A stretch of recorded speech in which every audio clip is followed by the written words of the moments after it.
One of the most common objections to the historically verifiable and grammatically accurate pronunciations of Yahweh is there's no W in Hebrew. A response like this simply reveals the ignorance of the process of transliteration, and I can only assume that someone started this ridiculous meme on a TikTok, and believers without any comprehension of transliteration are simply echoing this foolish claim. The fact is, there is no W in Hebrew. There is no A or B, no C, D, E, F, G, H, I, J, K, L, M, N, O, P, or any English letters in the Hebrew alphabet. It's Hebrew, not English. All languages are made up of an alphabet that represents specific phonetics of the language, and transliteration is the process of using one alphabet to recreate the phonetics of another foreign language. Thus, when we see foreign letters, we assign English letters to the sounds to replicate the correct pronunciation for the reader.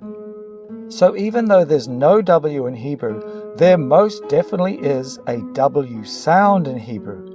Otherwise, we wouldn't even be able to spell words such as the third book of Moshe, Wayikra. If one were to attempt to transliterate this using a U, it would read Uayikra. And I have even seen some believers who are ignorant of transliteration spell the sixth letter of the Hebrew alphabet as Uau, and actually pronounce it Uau, although if transliterated correctly as Wow, one achieves the correct pronunciation. Many make the distracting claim about the W because the W was introduced to the English language originally as a W around the 14th century, but even the entry in the Wikipedia reveals that W is the phonetic representative of the early Proto-Hebrew Wow. Taking this to another level, my challenge to those who make the claim there is no W in Hebrew is, how do you spell Ruach or Mashiach or Yochanan or any Hebrew word with a chet in it? Because English has no letter to represent this guttural sound, it has been traditionally transliterated using ch, such as in foreign words like the Scottish loch or the German composer Bach. This highlights the stupidity of the original argument because the letter C never existed in the English language until around the 12th century, so one could just as easily say there is no C in Hebrew. If you have used this uninformed excuse in the past, then ask yourself how, without a C, are you going to transliterate Ruach or Mashiach or any word with a chet, such as Chanach, without becoming inconsistent in your own spelling and becoming a hypocrite? You can't have it both ways. My real problem with this whole illiterate distraction is why? Why even make this claim?